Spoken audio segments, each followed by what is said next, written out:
You ask Tiger to calculate. This deals with finding the midpoint between 2 points. The midpoint between the 2 points is 22,73. Let's solve it step by step.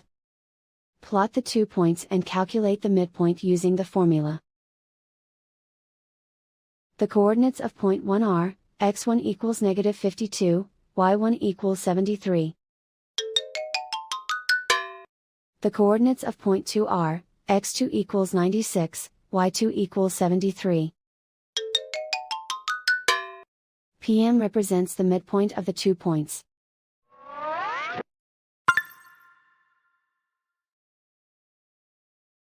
Use the x values in the midpoint formula to find the midpoints x. x1 equals -52. x2 equals 96. Simplify the arithmetic.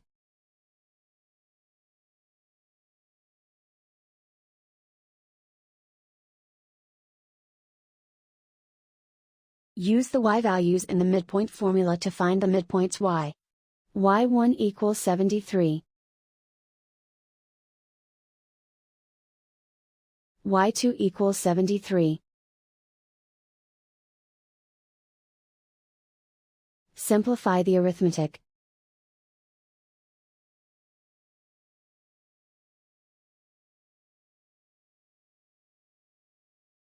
And so, the midpoint is 22,73.